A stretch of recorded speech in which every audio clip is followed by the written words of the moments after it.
JB here. Hope everyone's doing outstanding. May 15th, 2024, pre-market rant. Gonna be really quick. 8:45 here on this fine morning. CPI morning. Just had CPI data come out. Mostly in line year over year. Month over month, there was a decline. And there was also retail sales numbers that came in much weaker than expected. So I think you take all that together with the recent GDP data, the employment data from April, and I think you can kind of at least start to paint the picture of two rate cuts this year, which started to come in question. Who knows where the market goes here? I always talk about hating gaps to the upside because I feel like they always get sold off or reversed a little bit. So hopefully we don't gap up too much here. The SPY's at 526. Chop around here, and then maybe you have to start thinking we're going to hit new all-time highs in the coming days. Crazy to think. It was only 6 weeks ago, everybody thought the next bear market was coming, and we bounced. We had the similar situation in October. So the market has been very resilient, even in the face of all these geopolitical concerns, inflation. We're in the middle of a election cycle as well. So interesting stuff. I'm not going to talk too much about the SPY. So we're up 7 days in a row. Technically, I mean, the SPY's up 8, and this could be 9, but the market was actually, the S&P was actually slightly in the red the day before, so that kind of ruins the streak. But pretty impressive off the lows we hit back at the start of May. So just some names I want to talk about in turn, which I haven't really ranted about over the last couple of days. Hasn't been on the watch list too much because there's not really much to update. But nice little analyst note from BMO Capital. I shared it in the chat room this morning. I look at it, and I've said this so many times that there's, and not that the analysts are the be all end all for a stock and where it's headed, but all the analysts, or most of them besides someone came out, Wainwright came out with a neutral rating. They're all with price targets 17, 18, 20, 25 on turn. So it doesn't mean that's coming to fruition, but here's a nice note from BMO Capital talking about their catalyst progressing on their pipeline, their cash position. I've talked about this already. 260 million in cash. It's a 300 and whatever change market cap company. So a lot of the valuation in the stock is just in cash. And they already said they have a runway to growth through at least 2026. So just a great story. I posted out there, $19 price target outperform rating. At some point, this thing starts to catch fire, especially with the GLP-1 craze. People start looking for some of these smaller market cap names that might have their hands in that space. In turn, it's like, they won't have a catalyst till the second half of 2024 with their oral data. So that's some of it. So really like that. Not going to add anything today, but certainly continue to hold what I have and possibly look for more opportunities in the coming weeks. ROKU, crazy stuff. Yesterday, squeezed right out of the gate. I was sitting on the 70 strikes for a while now. No catalyst, and it wasn't a huge short interest. They had news around the getting some rights to stream MLB Sunday night games.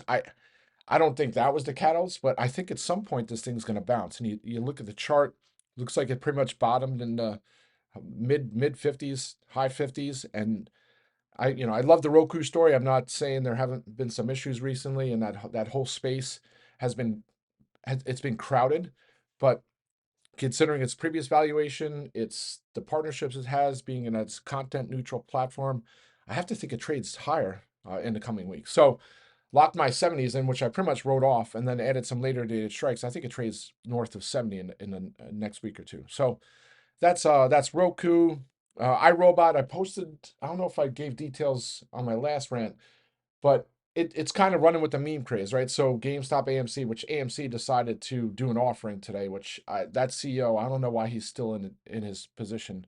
I get it, right? Your company needs to raise capital, but there would be a zero without the 2021 boom.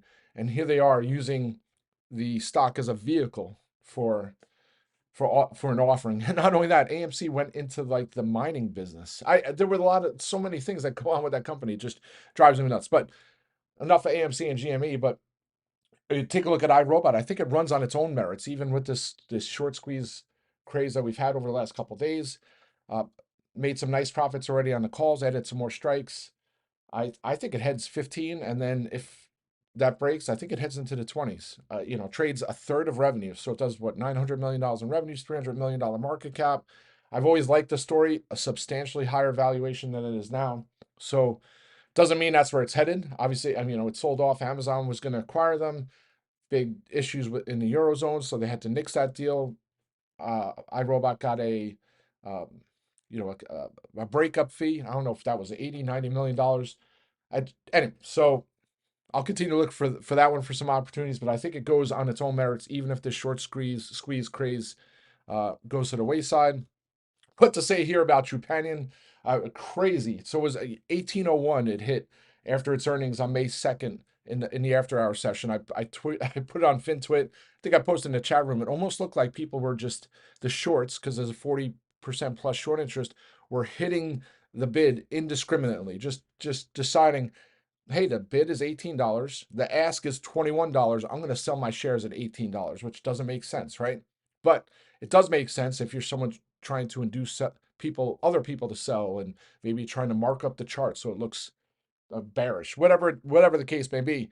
But then all of a sudden yesterday it was at 35.49. So less than 2 weeks, it went from 1801 to 35.49. Some of that is people probably piling in some of these names that do have a high short interest. But I don't think the story really hasn't changed. I've said this a couple times since their earnings.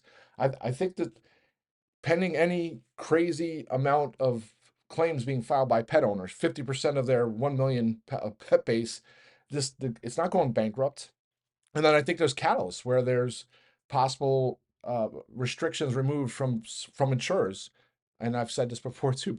Humans, human insurers have, these insurance companies that insure humans have to hold more substantial amount of capital. Trupanion is hold to those same standards, but they're insuring pets, which have a lower claim value. So those are some of the things that I look at, and that's why I continue to remain bullish. But I'm out of strikes right now. My 2750s, which I closed at like 170, they hit $8 yesterday. In hindsight, of course, I wish I held, but at points last week, I pretty much written them off. So kind of like found money. So I'll continue to look for Trupanion, but I think right now, 35, $40 is probably its fair value, and go from there. DELL, they'll have their event next week in Vegas. They also have their earnings May 30th. Great strong session yesterday. Broke back over 130 after testing 129s. 134. I think it heads to 140 soon. Definitely going to add some strikes there. BIDU reports earnings tomorrow before the open. Gosh, I would love to add some strikes. Been gapping up over 110, then gapping below 110 for the last couple sessions. It's almost too frustrating to watch. I'll probably just pass and then just look for some opportunities to play that tomorrow. Not going to talk too much about ENVX. I do apologize if you follow my Twitter account or any of the FinTwit. I'm very passionate about things, and when there's a lot of red flags, I try and share them. And I probably should just step back and not post as much. I have a very small position in ENVX puts. I don't even know if I'm going to add any just yet, because if you take a look at them, what are the possible scenarios down the line that's going to cause the stock to fall outside of people selling it? It's tough. I mean, they just had earnings. They're doing their press releases, which is very hard to refute. So I'll probably just hold what I have for now and look for other opportunities to play that one for downside. And that's about it. We have about 37 minutes to the open. Let's have a great day. Rock and roll.